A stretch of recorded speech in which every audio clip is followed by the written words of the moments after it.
Christine, tout le monde ne parle que de ça et je voulais faire le débat en votre compagnie en entendant l'avis intéressant de Patrick Bruel, nouveau consultant complètement foot dans un instant, qui nous faisait le plaisir d'être présent pour les 20 ans de Vivacité tout au long de cette journée du 29 février 2024. Il y a quelques semaines donc, la presse, parce que lui-même ne l'a pas annoncé officiellement, mais Kylian Mbappé est annoncé en tout cas sur le départ. Il va quitter le PSG, sans doute pour le Real Madrid.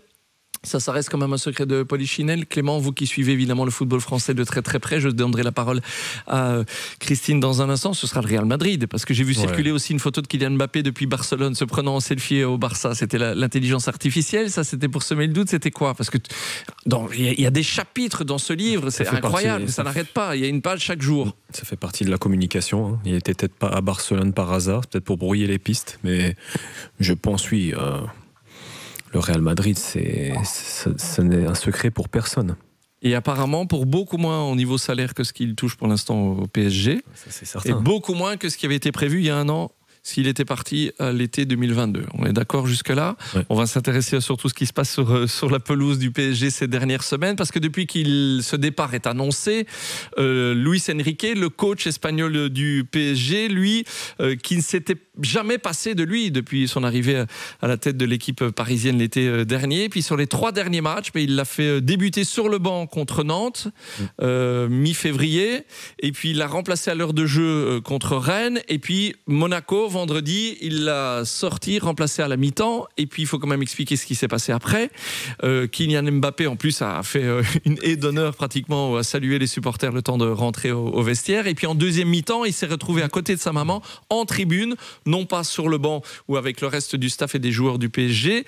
Ça aurait été une demande apparemment de l'entourage, du staff, que c'était mieux pour lui. En tout cas, c'est ce que l'entourage de Kylian Mbappé a fait savoir après dans la presse. Donc voilà pour le contexte rapidement pour celles et ceux qui ne suivent pas ça minute par minute, mais je sais que ça vous passionne, donc vous suivez ça bien sûr de près. Donc je voulais faire un point de la situation en votre compagnie, tous les deux. Christine Schraeder, votre avis sur cet énième épisode du chapitre Kylian Mbappé du côté du PSG, sur ce qui se passe ces derniers jours, ces dernières semaines. Et évidemment, il y a en France le clan pro-Mbappé, le clan anti-Mbappé, et puis évidemment ceux qui prennent la défense de Luis Enrique, ceux qui prennent la défense du club, entité qui devrait être au-dessus des joueurs, selon moi. Là, je me permets de donner mon avis. Et donc évidemment, il y en a qui défendent le club, il y en a qui défendent le joueur. Votre avis sur cet énième chapitre, Christine, votre ressenti par rapport à tout ce qui se passe autour de Kylian Mbappé? J'ai été un peu long dans le contexte, pardon. Non, il n'y a pas de souci. Est-ce qu'on est encore dans un sport collectif? Bonne première question. C'est pas possible. Ce n'est pas possible d'en parler autant, de se retrouver dans cette situation, d'en parler autant parce qu'on se retrouve dans une telle situation. Parce que c'est pas juste maintenant, ça fait 2 ans que ça dure. Enfin, vous le disiez, David, une nouvelle page au livre et un nouveau chapitre. Moi, je ne comprends pas. Et je ne comprends pas pourquoi on se retrouve dans cette situation aujourd'hui dans le football moderne à ce point-là. C'est vraiment une fuite, une dérive en avant. Regardez la situation, grande transversale, mais la situation de Bruges avec Nusa et Thiago. C'est irrémédiable qu'il y a des problèmes. C'est normal, un entraîneur a géré un groupe. C'est comme si dans la classe, et j'aime bien souvent faire un rapprochement avec une classe ou un professeur, si tout d'un coup, il y avait une ou un des élèves qui était vraiment privilégié, mis en avant, qui attirait toutes les attentions autour de toute l'école et pas seulement dans la classe. Enfin, ça ne va pas. Ça ne peut que créer des problèmes. Et ce que je ne comprends pas, c'est le timing. Pourquoi tout ça sort maintenant, si tôt dans la saison? Est-ce qu'il fallait que ce soit si tôt? Si en plus il est écrit, comme le dit Clément, ou comme bon nombre le disent, que c'est de toute façon pour aller au Real. Mais oui, ok, ça fait 1000 ans qu'on en parle. Alors moi, ce que j'attends juste, c'est qu'il y ait une grosse surprise et qu'il aille ailleurs et pas au Real. Christine Schraeder. Bon, voilà. Première question, le timing, Clément, parce qu'il y a quand même ce match de Ligue des Champions. J'avais envie de dire enfin, mais ne prenez pas chaque fois que je vais dire quelque chose de négatif par rapport au PSG, mais enfin un résultat en 8e de finale de Ligue des Champions, même avant le match retour. Et puis il y a cette annonce qui forcément va troubler tout le reste de la saison, comme dit Christine, parce qu'on ne parle que de lui et on ne parle plus du club et de ce qui se passe en Ligue des Champions. On ne parle que de l'avenir du club. Luis Enrique a même dit cette semaine en conférence de presse, je pense, que le club club devait s'habituer à jouer et à vivre sans Kylian Mbappé. Ouais. Et c'est vrai que c'est devenu un peu un truc de fou. Clément Tamon, vous qui êtes encore joueur, déjà consultant, suiveur de l'équipe de France, suiveur de la Ligue 1, suiveur du PSG, suiveur de Kylian Mbappé, votre avis sur cette situation ? Moi, je suis exaspéré par l'homme, par le joueur du moment, en fait, ce qu'il est en train de faire. Quand on me dit qu'il va aller au Real, j'ai du mal, en fait, à me dire que le Real puisse accepter un tel comportement. De recruter un joueur. Quand on regarde le recrutement récent, humainement, les derniers joueurs en date, c'est toujours des joueurs qui n'ont jamais fait de vague. Ici, le dernier, c'était Bellingham. À moins si je me trompe, je pense que c'est très souvent, pas dire le gendre idéal quand il recrute quelqu'un, mais on n'a pas ce genre de profil-là. Mais vraiment pas. Ici, c'est vrai que c'est assez particulier de voir que ce joueur, pour moi, est en train de... finalement, son exposition le détruit, puisque au final, on se demande quel est le vrai visage du joueur, quel est le vrai visage de son entourage. Et puis, de toute façon, Paris, c'est continuellement la même histoire. Tous les ans, à même période, il y a un problème. Donc, si c'est pas un joueur, c'est le coach. Il y a toujours quelque chose qui se passe dans ce club. Il y a aussi le board qui dirige, qui prend des décisions. C'est assez particulier. Je pense qu'ici, moi, mon sentiment, c'est le Paris Saint-Germain qui a fait fuiter l'information. Pour essayer peut-être, à un moment donné, tu joues tes dernières cartes, essayes d'abattre tes dernières cartes, voir un peu ce que peut-être le Real aurait été capable de proposer aux joueurs, essayer de proposer quelque chose d'encore plus fou.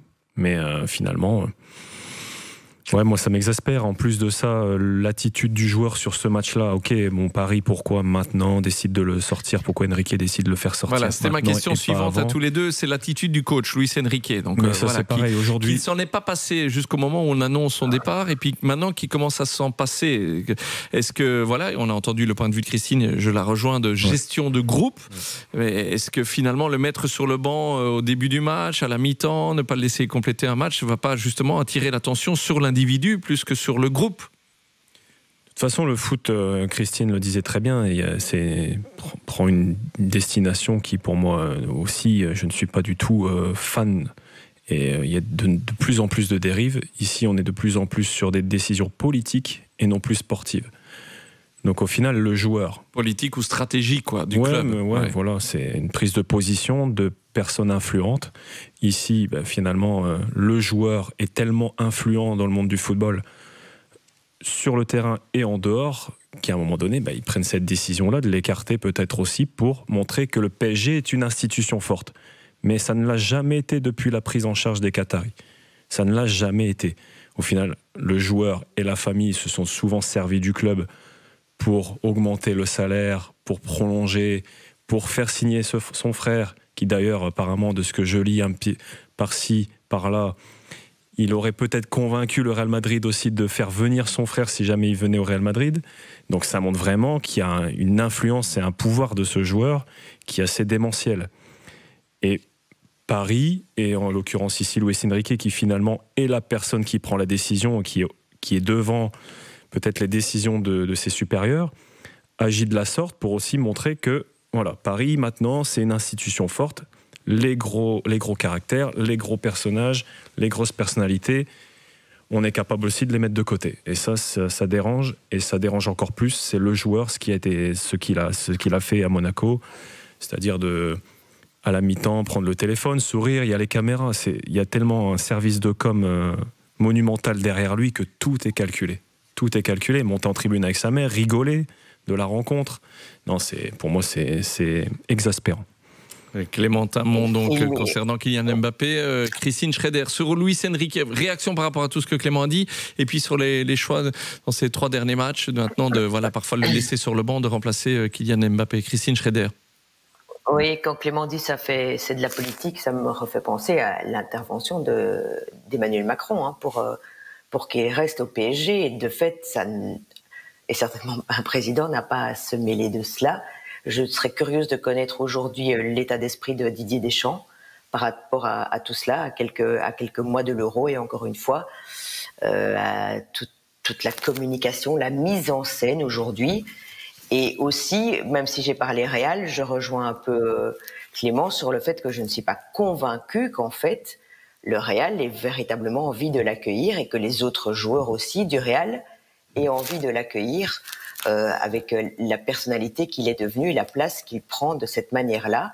Et malheureusement pour lui, on aimerait parfois être 10 ans plus loin pour voir comment va se dérouler sa carrière. Ouais. C'est assez étonnant, voilà. Bon, il y en a un qui a pris sa défense. Je vais vous mettre fin au suspense. Nouveau consultant complètement foot, Patrick Bruel. Il était dans les studios de Vivacité pour l'anniversaire, donc ce 29 février. Je lui ai posé la question concernant Kylian Mbappé et son choix donc du futur peut-être transfert, on parle encore au conditionnel évidemment, vers le Real Madrid. Juste pour le contexte, on est dans un studio en public, il y a 350 personnes, donc Patrick Bruel est sur la scène avec mes collègues Bruno Tumers et Karim. Il va se faire huer. Mais non, mais quand je pose la question, je n'imagine même pas la réaction des auditrices, des auditeurs qui étaient dans le studio. J'ai dit les noms, les prénoms Kylian Mbappé et le public belge réagit. Écoutez, c'était sur Vivacité ce jeudi pour l'anniversaire avec le nouveau consultant complètement foot, Patrick Bruel. Un avis sur le transfert futur de Kylian Mbappé, Patrick ? Ouh là là, à votre avis ? Alors, d'abord, pourquoi vous sifflez ? Pourquoi vous sifflez ? Vous sifflez le transfert, Kylian ou le Real Madrid ? Non mais voilà, évidemment. Je pense que c'est tout à fait légitime qu'un joueur de son talent, de son génie, qui a tellement apporté au football français, qui a tellement apporté au Paris Saint-Germain, aujourd'hui ait envie de vivre une autre aventure et envie de connaître d'autres choses. C'est un garçon extraordinaire, c'est un garçon très structuré, c'est un garçon qui a toujours gardé sa tête, qui est venu nous rendre visite au Resto du Cœur 2 fois. Et 2 fois, on a vu l'être généreux et formidable qu'il était. Vous savez, le football a parfois des moments très impitoyables avec les joueurs. On oublie très vite ce qu'un joueur a pu apporter à une équipe ou à un club.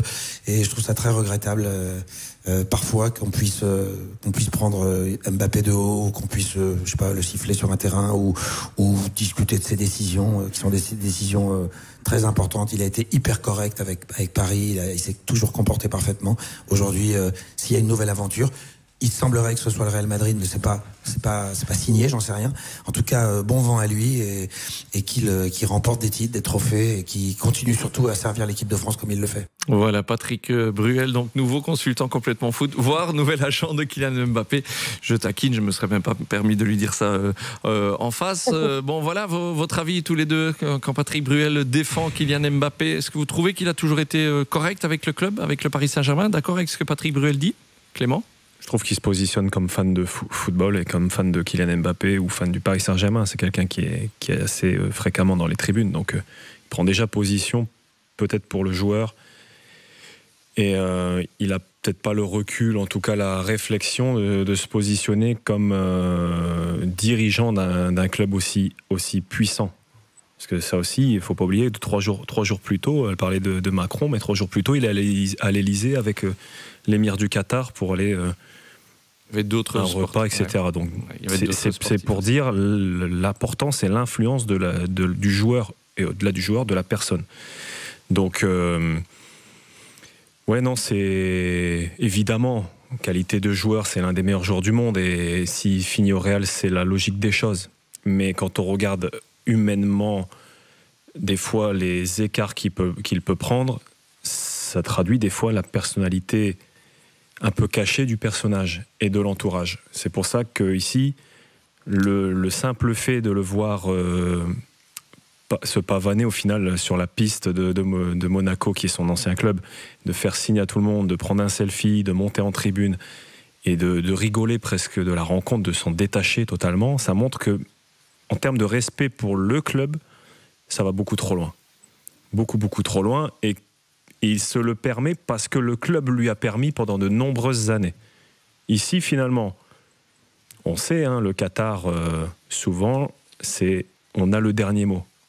Et c'est jamais quelqu'un ou un joueur qui va avoir le dernier mot. Ici, il a eu le dernier mot puisqu'il va partir, et probablement gratuitement ou alors par le biais de commissions rétroversées. Mais pour un peu reprendre le pouvoir, on en vient à ce genre de décision-là où petit à petit, il va sortir de l'équipe. Et je suis persuadé que ça va continuer. Ici, ils vont peut-être calmer la chose. Il y a la Ligue des Champions, etc. Mais au fur et à mesure, pour montrer un peu le pouvoir du coach, ils vont agir de la sorte. Il y a pas mal de choses. Je voudrais faire réagir aussi Christine Schreder, entre autres sur l'avis de Patrick Bruel, qui n'avait pas encore vu ce qui s'est passé vendredi. On a enregistré ça, je lui ai posé la question jeudi, donc c'était pas encore passé un nouvel épisode. Voilà, je serais curieux d'entendre son avis là-dessus. Le PSG peut se passer de Kylian Mbappé pour gagner la Ligue des Champions ? Oui, totalement. Ok. Christine Schreder ? Là, cette saison ? Oui. Pour la gagner, non, ça je pense pas. Il faut passer. Enfin, mais je ne sais pas. Enfin, je veux pas dire que c'est lui l'élément qui va faire gagner la Ligue des Champions. Même avec un Mbappé en pleine forme, je ne pense pas que le PSG gagne la Ligue des Champions. Enfin, même avec un Mbappé, par exemple, qui aurait annoncé qu'il poursuivait au PSG. Je pense pas que c'est le club qui gagne la Ligue des Champions cette saison. Clément ? Moi, pourquoi je dis oui ? Parce que évidemment, c'est un impact player. C'est quelqu'un qui, quand il va avoir le ballon et quand il va décider de l'issue d'un match, il est capable de faire des différences incroyables et il a presque fait en finale de la dernière ça, c'est certain. Par contre, pour gagner une Ligue des Champions, il faut être 11 sur le terrain à se démener pour le collectif. Et lui, le problème, et ça a été le problème avant avec Messi, Neymar et Mbappé, c'est que les trois ne défendaient jamais. Donc forcément, tu défends avec 3 joueurs en moins, le collectif est amoindri, la force collective. C'est ce qui a fait qu'à un moment donné, à chaque fois, ils se font un peu fesser par des clubs qui pourtant ont des stars. Vous avez trouvé le bon mot. Vous avez pris le temps. Ont des stars comme City, comme le Real, mais qui ont un collectif fort où tout le monde court pour le collectif. L'Inter, Clément, cette saison, l'Inter. Par ouais, exemple. l'Inter, évidemment, c'est vrai, tu as raison. C'est vrai, mais pourquoi ? Parce que c'est un collectif fort. Tu as Avec un bon attaquant français, Marcus Thuram. Oui, c'est vrai, c'est vrai. L'avenir de l'équipe de France. Donc voilà. Mbappé. Ouais, voilà pourquoi je dis qu'ils sont capables de la gagner sans lui.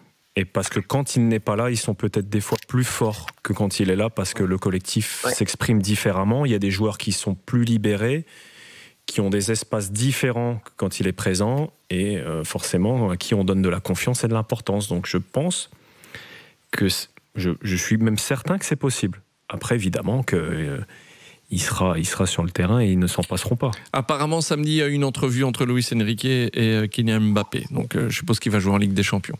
Christine, bien informé, David. Mais non, j'ai lu ça. Il y a tellement de choses qui circulent. Il y a tellement de choses qui circulent. J'ai vu passer ça. Donc, moi, je ne vois pas le PSG jouer sans Kylian Mbappé et les prochaines rencontres de Ligue des Champions. Ça n'arrivera pas. C'est impossible. C'est impossible. Et ils vont.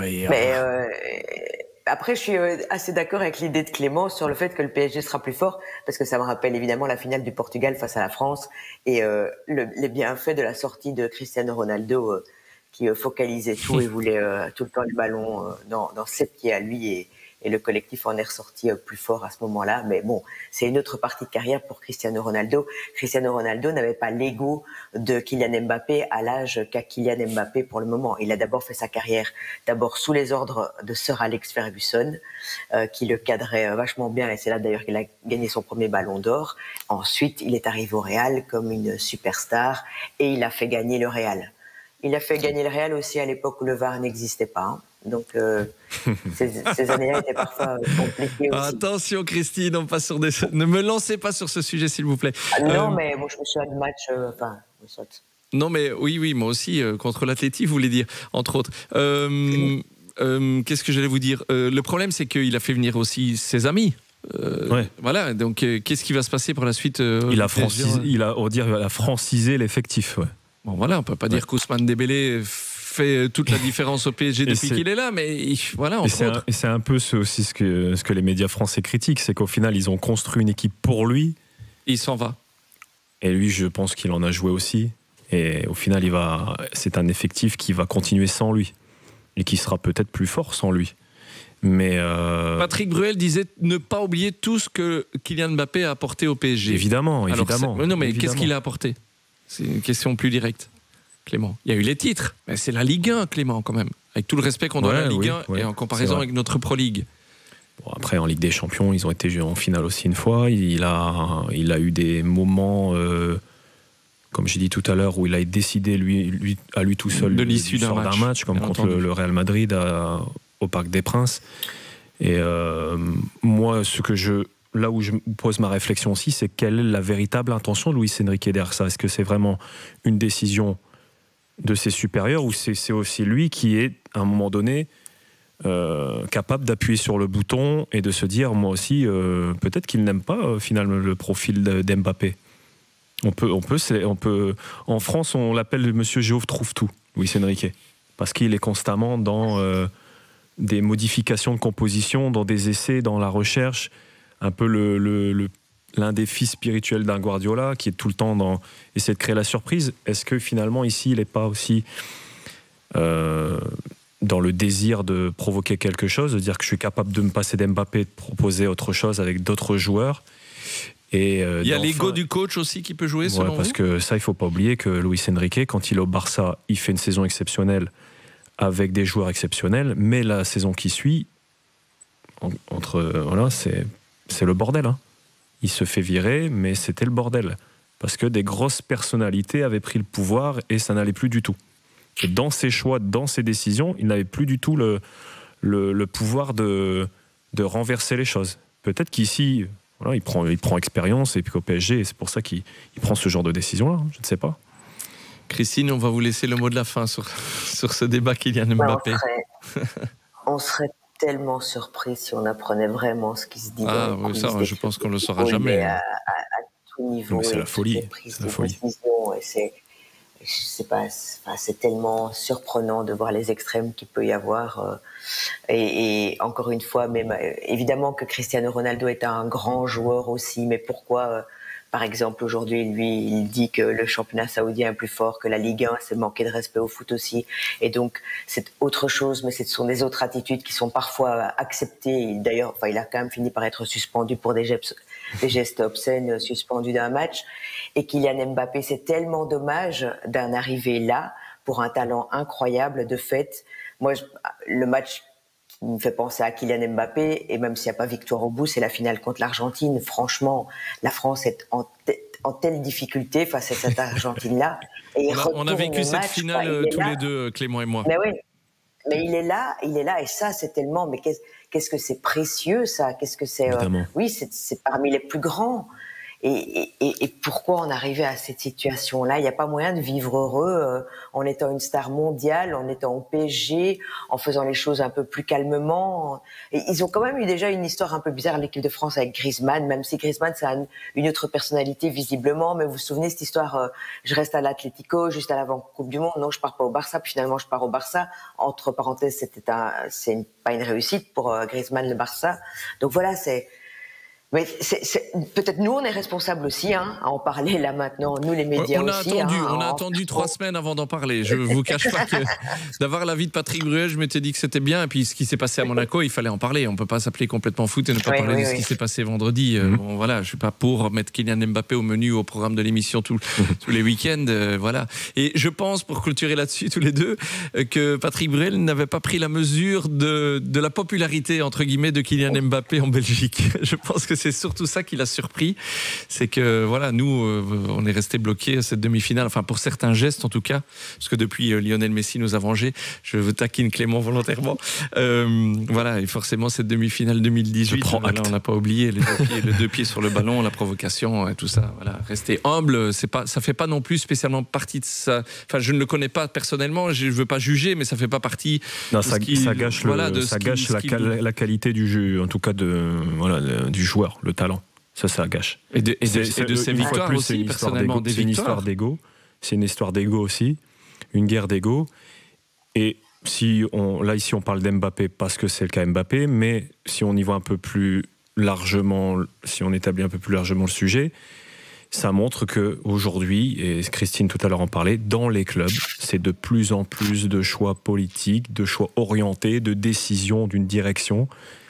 Je ne vais pas dire que je suis bien placé pour en parler, on pourrait en parler plus tard, mais voilà, c'est comme ça. Mais les joueurs sont on va manquer de temps, parce qu'il y a Best-of qui arrive, mais c'est de pire en pire, les joueurs sont de plus en plus individuels aussi. Et les joueurs aussi, c'est de pire en pire. Prennent leur choix individuel et plus de tout au profit du club, Christine.